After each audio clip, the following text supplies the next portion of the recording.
Olá, eu sou a Isabela Dutra e este é o programa Argumento. Uma proposta de emenda à Constituição que está tramitando no Senado determina que a União invista pelo menos 2,5% do PIB em ciência, tecnologia e inovação a partir de 2033. Eu converso hoje com o autor da proposta, senador astronauta Marcos Pontes, do PL de São Paulo. Senador, seja muito bem-vindo aqui ao programa, muito obrigada pela sua participação. Países como, a gente estava conversando aqui agora há pouco, países como a Coreia e Israel investem 5% do PIB já em ciência e tecnologia. O Brasil investe pouco mais de 1%. É pouco, senador?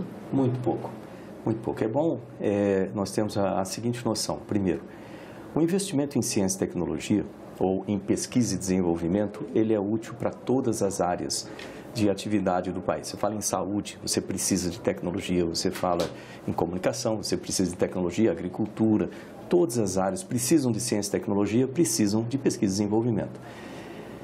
Quando você olha esses países mais desenvolvidos, você vai ver que eles têm um investimento constante, um investimento sério, muito bem direcionado dentro do setor de pesquisa e desenvolvimento e com valor alto em relação ao PIB. Aí é importante também algumas conceitualizações aqui, né? Alguns conceitos. Por exemplo, o PIB, né? Às vezes o pessoal pergunta, o que é esse produto interno bruto? Né? A soma de tudo que é produzido no país, em termos de produtos e serviços em finais. Né?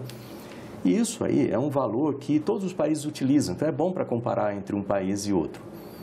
Quando você vê o valor investido em pesquisa e desenvolvimento em relação ao PIB, significa o valor investido pelo setor público, pelo setor privado, a soma de todos esses investimentos em todo o país, e você pega aquele valor e compara com o PIB, aí você tem esse percentual. Isso é bom para fazer a comparação internacional, porque quando você investe em pesquisa e desenvolvimento, o PIB naturalmente sobe, é quase uma correspondência a 1 aí. Então, você nota que esse fator de comparação como percentual do PIB é uma das melhores comparações que existem, mesmo porque você consegue assistir, né, dentro dos países desenvolvidos o resultado disso. E é isso que a gente pretende aqui no Brasil. E quais seriam os impactos da PEC, desse aumento de investimento nos setores públicos e privados? O que o senhor espera disso? Olha, primeiro o aumento de eficiência, né, tanto do setor público quanto do setor privado, o aumento dos resultados práticos, né, em cada um dos setores, tanto em desenvolvimento econômico quanto em desenvolvimento social, redução das diferenças sociais, que a gente ainda tem muito no Brasil, e a tecnologia auxilia e muito para que isso aconteça, para reduzir essas diferenças. Quando você vê o aumento da tecnologia, pensar em transformação digital e em outras, né, possibilidades que nós temos, você melhora, por exemplo, o rendimento das empresas. Quando você melhora o rendimento das empresas, elas com mais retorno de investimento, lógico que elas investem mais, produzem mais produtos e serviços, produzem mais empregos, ou seja, reforça a economia como um todo. E esse investimento de pesquisa e desenvolvimento, né, como eu falei, espalhado nos dois setores, público e privado, depende das políticas públicas feitas pelo setor público. Por isso que essa proposta de emenda à Constituição, ela traz basicamente um compromisso do governo federal em coordenar com os estados, municípios no setor público e também com o setor privado, terceiro setor, de forma a criar as melhores condições no país para que esses investimentos sejam feitos por todos esses setores. Esse é um trabalho que tem que ser feito de forma coordenada, através de políticas públicas bem feitas, leis de incentivo, por exemplo, também, e isso feito gradualmente, a partir de agora, durante 10 anos até 2033, para a gente chegar no patamar mínimo de 2,5% do PIB, ou seja, de valor em relação ao PIB. O que é um pouco abaixo ainda do que os países da OCDE, que é 2,71%, mas já é um valor considerável que a gente pode colocar o país já no patamar dos países que estão no caminho do desenvolvimento. Seria também um incentivo da União à contrapartida da iniciativa privada. O senhor acha que teria esse efeito, então? Tem um efeito muito grande, porque é em duas mãos, né? Quando melhora o setor privado, melhora a arrecadação, melhora para o governo colocar melhor infraestrutura, melhores serviços básicos, educação, saúde, etc., o que, por sua vez, permite melhores condições para investimento. Quando você pensa em leis, também leis de incentivo, como a Lei do Bem, um bom exemplo. Lei do Bem, que eu também fui o relator, a gente está correndo para melhorar essa Lei do Bem aqui no Brasil. Para cada valor, para cada real que o governo investe, vamos dizer, na Lei do Bem, o setor público investe 5. Olha, né, a alavancagem que dá, né, em termos de valores. E como resultado final, quem ganha é a população do Brasil, quem ganha é o Brasil como um todo, em termos de desenvolvimento econômico, a economia sobe naturalmente. E a partir daí, como tem mais emprego também, como tem melhores condições para o governo investir em políticas públicas, políticas sociais, inclusive, para reduzir pobreza, reduzir fome, tudo isso aí é feito como trazendo a população para uma melhor qualidade de vida. Tudo isso é como um resultado esperado de uma proposta de emenda à Constituição como essa daqui. Como o senhor falou, não se trata de aumentar o investimento no PIB, se trata de mudar todo um complexo de visão e de investimento mesmo. Cria todo um novo ecossistema. Exato, é quase como uma mudança cultural provocada, né, pela União, pelo governo federal. Como o detentor, vamos dizer assim, da estratégia do país, das políticas públicas, ele tem essa responsabilidade, né, de criar o melhor ambiente para que as empresas invistam, né, e para que ele próprio também, à medida que aumenta a arrecadação, ele também vai aumentar a sua participação dentro desse complexo. E você vê que esse é um caminho que é muito lógico e foi usado por todos os países desenvolvidos, sem exceção. Se você olhar, o que eles têm em comum?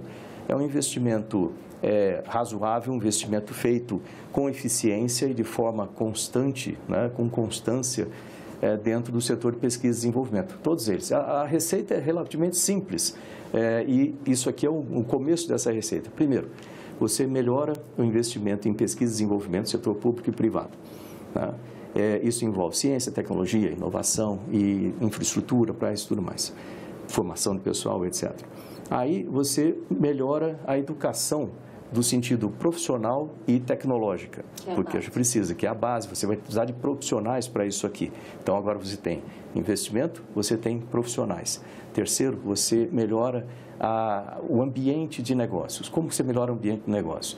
Você reduz tributação, né? Uma coisa importante, reduz a tributação para aumentar a arrecadação, esse é o caminho certo, porque se reduz a tributação, você tem as empresas com mais fôlego para investir, você atrai mais empresas para o país, aumenta a competitividade do país, você consegue que as empresas empreguem mais, pessoas empregadas gastam mais no comércio, a economia se fortalece como um todo. Então, você reduz a tributação para aumentar a arrecadação. Essa é uma das maneiras de você melhorar o ambiente de negócio. A reforma tributária está aí agora para a gente trabalhar nesse assunto.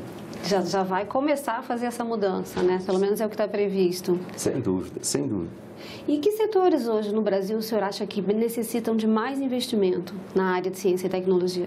Olha, se você pensar em ciência e tecnologia, no desenvolvimento, pesquisa e desenvolvimento, você tem 3 componentes principais. Primeiro, é o conhecimento que se forma através da ciência básica. Então, quando você faz pesquisa básica nas universidades, nos centros de pesquisa, você está aumentando o conhecimento do país em diversos setores, seja na agricultura, na saúde, né, em defesa, em segurança pública, em educação, em todos os setores. Você aumenta aquele conhecimento. Às vezes está lá o pesquisador estudando uma coisa lá na sua tese de doutorado, o pessoal fala, pô, mas isso aí não vai servir para nada. Cuidado, que aquilo lá, junto com esse outro conhecimento feito por um outro pesquisador, coloca essas duas coisas juntas, você pode ter uma tecnologia disruptiva vindo de lá. Então, o conhecimento é importante, você formar pessoas, né? A gente ainda está muito abaixo do ideal em número de mestres e doutores e também a participação de mestres e doutores dentro, não só na academia, mas ir para o setor privado, que também é outro ponto importante dentro desse movimento. E aí, você tem que pegar aquele conhecimento e transformar aquilo de forma bem prática, aqui, como eu falava lá no Ministério, em nota fiscal e emprego. O conhecimento sozinho é muito bom para fazer tese, muito bom para fazer livro e assim por diante, mas ele sozinho, ele não resolve o problema. Você precisa transformar aquele conhecimento em alguma coisa palpável, em alguma coisa no mundo real. E isso vai gerar nota fiscal e vai gerar emprego. Então, você tem que ter aqui no meio instituições que eu costumo chamar de modo genérico, que são centros de tecnologia aplicada para pegar aquele conhecimento e transformar em coisas úteis para a indústria, para o agronegócio. E aí você, logicamente, tem que ter a infraestrutura de transformação, ou seja, a indústria, o agronegócio, a área de serviços, tudo isso que vai utilizar esse conhecimento, essa tecnologia. O que o governo precisa fazer? Ele precisa pegar esse complexo, né, estruturar fazer eixos estratégicos de forma que essa passagem de conhecimento para nota fiscal e empregos seja fluida no Brasil e seja feita de uma forma eficiente, né, em termos de quantidade de conhecimento transformada em produto, vamos chamar assim, né, e também as demandas das indústrias, dos setores, para que o conhecimento seja produzido para resolver problemas, para trazer soluções. Então, isso é um exemplo, né, de coisa. Tem muitas outras coisas Sim. que a gente pode falar aqui muito tempo, mas o fato é que a gente já tem a demonstração clara do que acontece em outros países. Aqui no nosso também, você vê a Embrapa, um bom exemplo. Excelente. Né, que começou lá atrás, né, o Carlos Médici, lá o Alisson Paulinelli, etc. E hoje o Brasil é um dos maiores países no agronegócio do planeta, graças ao conhecimento transformado em produto. Né? Aí você vê a Embraer. A Embraer, terceira empresa de aviação no planeta, feita no Brasil, um conterrâneo meu, Osiris Silva, né, lá de Bauru, que trouxe essa coisa de acreditar que nós podemos fazer aqui no Brasil, transformar a tecnologia aqui no Brasil, desenvolver o melhor do planeta. A Embraer é conhecida no mundo como uma das melhores empresas de engenharia de aviação do planeta. E por quê? Começou com pesquisa, desenvolvimento e transformou em produto. A gente pode achar uma série de outros exemplos. A Petrobras, outra coisa, perfuração em grande profundidade. O Brasil é líder no mundo nessas tecnologias, graças ao investimento da Petrobras em pesquisa e desenvolvimento. Você vê o SEMPS e todos os investimentos contam nessa conta aí de percentual do PIB em pesquisa e desenvolvimento do setor privado, né, como na Embraer, os investimentos da Vale do Rio Doce, os investimentos feitos pela Petrobras, pela Samsung, por exemplo, em desenvolver sistemas e produtos aqui no Brasil. Tudo isso conta, assim como conta o investimento que a gente coloca em bolsas do CNPq, os investimentos que a FAPESP, por exemplo, né, Fundação de Amparo à Pesquisa do Estado de São Paulo ou das outros estados colocam lá. Então, tudo isso é somatório, feito de forma coordenada, e aí é o ponto-chave dessa PEC, feito de forma coordenada pelo governo federal, sendo o maestro de tudo isso, é isso que vai fazer a diferença no Brasil. Então, essa PEC, ela é simples no sentido de que, não é, estou falando, vamos aumentar o orçamento do governo no Ministério de Ciência e Tecnologia, não.